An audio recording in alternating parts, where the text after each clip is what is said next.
Thank you for coffee too this morning. I own my own shop, so we usually start at 11, so it's a little early for me, but coffee and nerves is getting me through. So close your eyes and imagine yourself on a 70-foot, two-masted schooner cruising the bay with all its sails flying. The westerly breeze is blowing a strong, constant 20 knots, and the frosty spray from the rolling chop is blowing over the deck. 3 bigger boats are closing in on your lead as the captain calls for attack around the race marker. This is where I found myself on a day in May of 2013. I was a deckhand on the schooner Gaslight, which was captained by a zealous man who would do anything to win the Master Mariner's Regatta, including almost killing me. It was a day that changed my life. As we rounded up on that marker, I was standing on the bowsprit. My job was to pass the sail of the flying jib between 2 stays so it could be flown to the other side as we changed course. At the moment, a gust of wind came over the edge of Angel Island and whipped the sail like a kite stuck in a hurricane.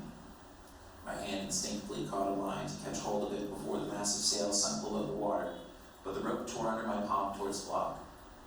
Luckily, the gust changed direction and the sail somehow regained its original course through the stays. My hand was saved. I watched our rival, free to be, scream by only a few feet from our starboard side, and the crew taunting us as they did, gaining that lead that we never managed to get back. As I tied the boat up to the dock in Sausalito after the race, I counted each one of my fingers and realized they were all there. And even though I knew it was an act of God, the captain's risky choice to fly the sail in that wind almost cost me my hand. He should have known better. He should have known better about berating me about losing that race. So after some words I don't regret, I quit on the spot and quickly gathered myself to crawl sopping wet back to the old fishing boat I was living on. I was now jobless, but as I climbed aboard that trawler, my phone buzzed, and it was an email from Heath Ceramics. Roughly a year later, I found myself sweeping the sidewalk with a coffee in my hand of my own very own print shop, saying good morning to neighbors as they walked past. And this was my dream since college. And as I stood there in the warm sun, I remember that cold day on the boat. Some people call this luck, some skill, others privilege. My astrologist said it was that my Saturn returned. But I think it was a little bit of all that. And I searched deep inside. I know it was my determination to not find myself on my deathbed, regretting a wasted life that I'd seen so many other people have. Like was mentioned, I was born in Redmond, New Jersey on June 12, 1984, and 8 days before Bruce Springsteen released Born in the USA, which seemed to encapsulate my upbringing. My father was a butcher and my mom was a manicurist, and they raised me in a rundown lower-class city on the Jersey Shore called Long Branch. I spent the time between collecting seashells at my parents' house, which was across the street from the boardwalk, as you can see there, and my grandparents' Christmas tree farm in Homedale, which was a more Catholic version of New Jersey, as it is today. It was surrounded by horse farms and creeks at the time, which me and my brother explored for miles, not coming home till sunset. My love for drawing grew from playing with pens and markers laying around that tree barn. See there? Drawing old tractors that were used around the farm, and my grandfather's tales of deep-sea fishing for tunas and sharks off the coast. He worked as a longshoreman up in Elizabeth, which is up north, while my grandmother tended to the trees, that's her there, and the business of the farm. She was my compass in life. While my parents were abrasive and often abusive to my brother and I, my grandmother taught us kindness, to respect the land, and to have fun. Her community of friends from all walks of life were her most treasured possessions. She was one of the only ones who encouraged me to keep drawing throughout my childhood. I attended Catholic school for most of my life in 2nd grade, and in 2nd grade they took away our arts and music classes for some reason. We never got it back. This is when things got hard for me. I didn't learn that way. My grades suffered. Abuse became more common in school and home. So I survived through an imagination to take me out of the prison I was living in. People who cared about my brother and I would sometimes confront my parents, but no one would confront the school, so nothing changed. The human mind can endure tremendous amounts of pain. I know this firsthand. and I'm still left with the scars of this time. Even though those wounds have healed over, it's taken years for me to dismantle the armor surrounding me. High school was a time for exploration for me. There's no high school photos of me. A public high school in a blue-collar city has the advantage of mixing a lot of different types of people together. Drugs, music, and art were my main interests. And when I was not thinking about the future until I received a letter saying I was going to fail out of school. The only solution for me was go to vocational school. This was offered to latch-stream kids that had failed out of high school. And diesel mechanics and plumbing were the typical offers. But there was one unusual program offered, graphic design. Now I remember one of the kindest people I knew growing up with was my mother's friend Julie. She was a graphic designer and drove the nicest car I've ever been in. She took me to ballet, and croissants, and she had a car phone. She was really fancy. So I wanted to be a graphic designer for sure, not a plumber. Luckily, I had a great experience in vocational school. The education was set up to work with visual thinking minds like mine. It was challenging, but I pulled through and graduated at the top of my class. And with the skills and portfolios under my belt, I decided to apply for colleges. And surprising to myself, I got into them, and my parents were happy, which was good for a change. That's a stock photo. The warm waters and white sands of Florida seemed pretty good at the time, so I packed my bags and headed to Sarasota. But after 2 years of Ringling College of Art and Design, I decided that graphic design was not for me. I felt trapped behind those computers and frosty labs playing with digital fonts. I found myself gravitating towards sculpture and printmaking studios. I think it might have been one of those professors bringing me an exhibition of half-show print when I first learned about letterpress. I fell in love with the look of distress type, desaturated colors, and half-tone photos. I knew I wanted to do letterpress, but unfortunately, Ringling didn't have a letterpress studio at the time, so I started looking for colleges that did. I spent the summer in Nashville, in between Ringling, at an internship at the historic letterpress shop, Half Show Print, learning from some of the greatest letterpress printers that were still alive. I even got to make posters for heroes of mine. Maryland Institute College of Art was a tough school. I fell in love with the brick and the history. I fell in love with the print studio and the community surrounding it. I absorbed everything I could, and since I knew my future would incorporate the two of graphic design and letterpress, I balanced my studies with both those classes. It felt like my brain opened up, and I could swallow the whole city, and I still wanted more. The city of Baltimore is an amazingly depressing and inspiring place. If you've seen The Wire, you know. Swaths of the city are abandoned historic row houses, other architectural gems beautifully maintained that houses schools and museums. Streetcar lines lay unused, half paved over, and the neighborhoods recall a time where corner shops were the hub of the community. This struck me deeply, the bygone charm and the service of the neighborhood cobbler, pharmacist, watchmaker, and printer. I knew what I eventually wanted. I wanted that hub, that component, something a community could count on. And print was my means to that end. In the 1970s, letterpress printing was nearing the end of its 500-year-old life. New advances of offset lithography made presses cheaper and faster than that of letterpress. These older presses were either scrapped for their value, for their metal, or sold to developing countries.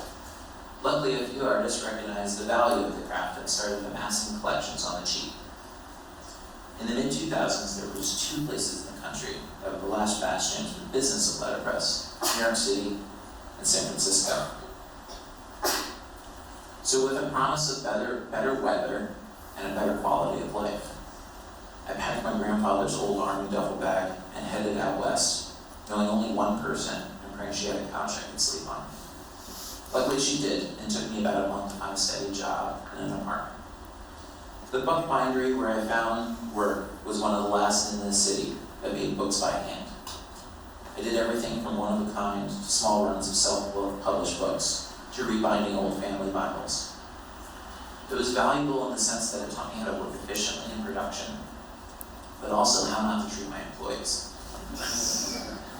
So I needed a release and escape from the trappings of the glue machines and my hard-ass manager breathing down my neck. Now, if you can't tell from my slides and such, I love history. One of my favorite things to do is wander around old San Francisco and learn about the city I live in. One of those days I came across the Maritime Museum at High Street Pier. I had a big banner that said volunteer, learn how to sail. So it sounded like a dream non-paying job to me. So I signed up. I dedicated a lot of time there, and eventually after they determined I was not some inept person walking off the street, I learned how to sail, I taught kids how to sail, and I maintained wooden boats. Volunteering was a wonderful opportunity and provided a community that I quickly thought of as family. So after 2 years of bookbinding, I got a lead at a full-time letterpress shop, at a wedding invitation and greeting card shop in Soma. At hella lucky, I was given a chance to hone my printing skills on presses I only read about in school. A few years, and I eventually developed my own business after hours, using bid presses. This is where the aesthetic union was born. I started meeting people in need of print, and I did it for the cheap to get my name out there. I posted photos on Tumblr, and then a new app called Instagram. I think it was new for me. Printing for friends eventually led designers to take notice, which again then led to more jobs. My business name, The Aesthetic Union, rang true. It was a collaboration of the aesthetics of design and craft to make something greater than what was on screen. And importantly, people were understanding it. So having a steady job allowed me not only to create a business, but to fulfill a childhood fantasy. In January of 2012, I bought a 35-foot Monterey trawler, a fishing boat that was built in 1926, with the intent of living aboard. Not only was I reliving one of those stories that I held dear that my grandfather told me about those old fishing boats and captains, but I also found a way to avoid paying, not paying San Francisco high rent. I felt like I had enough experience with wooden boats at the museum, but it's slightly different when you own the boat. So things were going well, and I had a full-time creative job, a side business that was getting a lot of attention, and I was living aboard my dream boat, and to top it all off, I was saving a lot of money. Well, of course, this is when it all comes crashing down. It's also when I was 29, so Saturn returns maybe. The month after moving aboard the boat, I was laid off at hella lucky. I was a bit dazed after spending more than 4 years of my life at one job, being surrounded by the people I love to work with. It was all gone within the moment.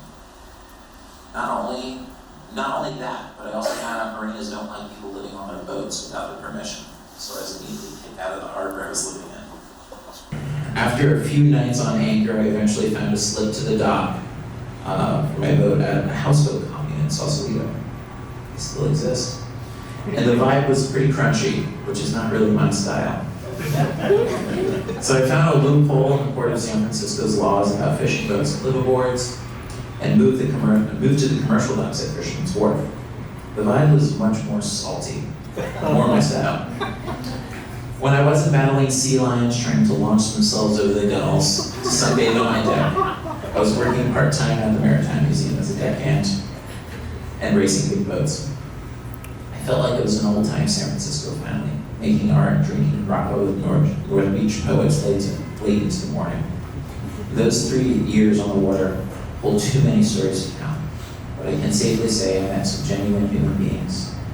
And one thing they all had going for them, they were living their true selves, unfazed by the ultra-capitalistic, ego-driven city San Francisco had become. It was basic survival at its finest and its worst.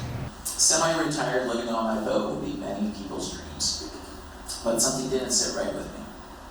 My aspirations of making art for a living and creating a community around that were not met.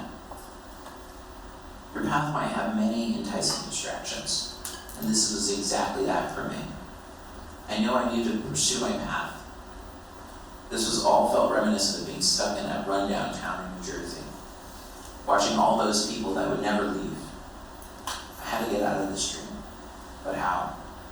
Due to the connections I made developing the aesthetic union, Heat Ceramics started construction on a tile factory in San Francisco in 2012, actually 2 blocks down from the book library where I worked. Their plan was to ask small manufacturing businesses to occupy the storefronts on one side of the massive building. No one bited me, no one bought that except me. They contacted me through a number of people whom I did work with after hours at LLP. I was hesitant at first, but after convincing a friend of mine to split the rent, I was all in. Well, I thought buying a half-rotten boat and living on it, on the bay, was a scary thing. But opening a shop with all the money I've saved up to that point in my life was much more terrifying. Investing in yourself is never a bad idea, as long as you can sacrifice almost everything to get where you want to go. Unfortunately, I sacrificed too much. Close relationships and caring for myself became second to getting my dream off the ground. I can't recommend this, but it got the job done. It's been 6 years now, and much has changed since the beginning. We now have a full-time printer and a project manager, and a robust collaborative retail space, and a gallery in the front of the shop. We've worked with hundreds of clients doing custom letterpress jobs and design. And I've had the time to continue my art practice by creating limited edition block prints. I really wish I could say it was smooth sailing after we opened our doors in December of 2013. But like with everything, there's so much to learn, and you only can learn by doing those things. So what can I impart to you after all this? Well, I can tell you about working as a creative under pressure, or maybe how to operate a small business on a small budget. But there's been a lot written about those things. They can say those things way better than I can. I'd rather tell you about the reasons why I go to work every day, why I took the long, hard road to get there, and why I pushed through those days where I can't think I can do it anymore. I think each one of us can use those lessons, whether you're creating a business or not. It's just good for being human beings. Get out your notebooks. Lesson number 1, you have enough. Have some goals, not fantasies. If you have fantasies, they'll never come true. So have attainable goals and work towards them. These goals should always grow and move with you. 2, be mindful every day. A fresh mind that has stepped 10 feet away. A fresh mind that has stepped 10 feet away from an object can see more than a paralyzed 10 inches from it. Some skaters out there. But more often than not, I catch myself walking into my print shop and thinking to myself, this is incredible. This is incredible right here. But sometimes I stand at my desk and wonder, how can I get myself out of this place, believe it or not? Nothing has changed on the surface. Material, everything is the same, with the same potential. But what has changed is my mindset. Number 3, stop and listen to yourself. Don't listen to the person who you think you are. Listen to the person who you truly are. That kid inside. It's going to take a lot of work. It took a lot of work for me. But it'll become second nature after that. And it will be your compass for creativity in life. Number 4 is to build a community. Without a community, who are we? Communities improve quality of life for all people by creating a social sounding board, a safe space to be your true selves, and a safety net for those in need. And number 5, don't become attached. Some of the wisest words I heard about business was think of money as tides. They come and go out. The larger the flood, the greater the ebb. We can only pray for an even tide, but it's out of our hands for the most part. So some things change for the good, some for the worse. But if you can accept this, it'll be a lot easier to let go of those things and be present in the moment, to figure out how to change those to be good again. So how does this end? Rather, how will the aesthetic union cease to be? The end of the company is something we don't hear a lot in talks, but I think it needs to be part of the conversation. I've asked myself this question hundreds and hundreds of times, just like you and I and everyone we know will end. This inevitable conclusion is somewhere in the future, but hopefully far, far away. I don't think it's wise for any business to think it'll live forever. So my final words of advice is, think about dying a good death. How can you leave your business and be happy about it? What is your end goal? Did you waste your time? Or did you accomplish what you set out to do? What will it feel like to close those doors for the very last time? At this point, I'm still wondering that myself, but at least I know I'll have some stories to tell.